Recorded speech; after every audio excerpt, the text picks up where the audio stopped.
Good morning. It's Bank Holiday Monday, May the 3rd. I hope you had a good weekend. I don't know what you're planning to do today, but the weather doesn't promise much. But we are talking about our eternal prospects. This is what 1 Corinthians 15 is all about. So Paul has been answering the imaginary question that he thinks the people who live in Corinth must have been asking, having asked whether there really was a resurrection from the dead. The natural thing, if you think about it, is, so how does it happen? How are the dead raised? What kind of body do they have? How does it happen? You know, and man, throughout his whole existence, has been asking questions. You only have to have a small child. Once it begins to think and reason, it will ask you questions. You know, we all know that there's a stage, I think somewhere around about 3 maybe, where everything you say to it, the child will say, why? Well, because I've asked you to. Why? Well, because I need you to sit down to eat your breakfast. Why? Well, because I've prepared your breakfast for you. Why? And they just ask why. And we ask why. We ask how. How is that possible? How can this happen? We're always asking questions. And Paul answers it. First of all, we thought about the seed and the sowing. And he does go back to the seed imagery in verse 42. It's very powerful imagery. It's one that bears much thinking about, because it is the basic principle upon which the life on this world exists, that everything comes from seeds. You need the seed for fertilization of a woman's egg to produce a baby. You need the seed to grow the plants. Every creature plants its seeds. And so here we are. We're in verse 39 of chapter 15 of 1 Corinthians. And Paul changes his imagery here from seed to, he's talked about the seeds and how every kind of seed produces a different kind of plant. Well, we know that, don't we? The variety in plant life is absolutely mind-blowing. There's so many different plants that like or can tolerate every habitat. So many different ones. The variety. God loves variety. He didn't make clones. He doesn't want clones. He wants variety. He loves variety. And then he goes on, having said every kind of seed produces its own plant, its own body. He says, for not all flesh is alike, but there's one kind for men, there's another for animals, another for birds, another for fish. There's a different form to make the best of the world in which they live. God created so many different kinds of creatures. And we're so privileged these days that we can watch programs that show us how different creatures live, how they move, how they move from place to place, how they breed, how they bring up their young, so many different ways with the different animals in the world. They all have their own way of doing things. And they're wonderful studies, these programs. They show us so much about which Paul would like us never have seen the half of what we've seen.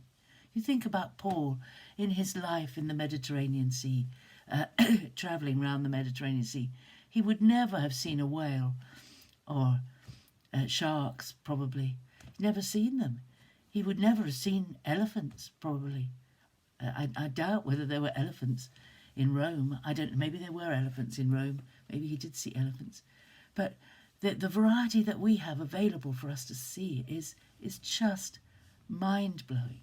It's just, and they're so beautifully made, each creature so beautifully made, the detail in colouring and form. And he goes on to say, just as there are differences between seeds and creatures, there are differences between creature and creature, and there are differences between celestial bodies and terrestrial bodies. He's talking about the stars, the sun, the moon, the stars, the things we see in the sky, in the night sky, and the earth, the contrast between what we have here and what we see above. And remember, as we always do, that Paul and people of his time, they had no means of studying the stars. They did not have telescopes. All they had was their own vision. Mind you, it must be true, I think, that they didn't have quite so much light pollution as we have, and they could see things in the night sky better than we can who live in cities or towns. But even so, all his observations are observations with the naked eye, not with any assistance. And to him, he can't describe the glory of the sun, the glory of the moon, the glory of the stars, for star differs from star in glory. Again, variety. And take time today, if you get a chance, take time today to look up on the internet somewhere, find a film somewhere on the internet of the galaxies and stars, and just look at some of the amazing pictures that have been taken by spacecraft and by the huge telescopes we have access to now. Some of the Hubble photographs are phenomenal, things no man had ever seen before these discoveries of telescopes and these advances in our ability to look into the night sky. But the things that have been photographed are just glorious. And they weren't really made for us to see, they were simply made by God. God makes a lot of things that are never seen. I think he makes them just because he loves making beautiful things. There are an infinite number of creatures that live in the very depths of the sea that we have not seen yet. And there are crystals in the middle of rocks that we only discover when the rock is shattered and we see inside. God is a creator of beauty, and things differ from each other radically.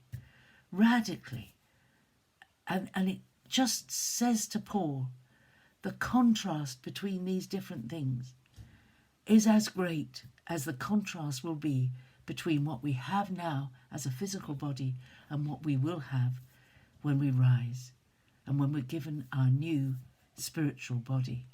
The contrast is very great. Think about that today.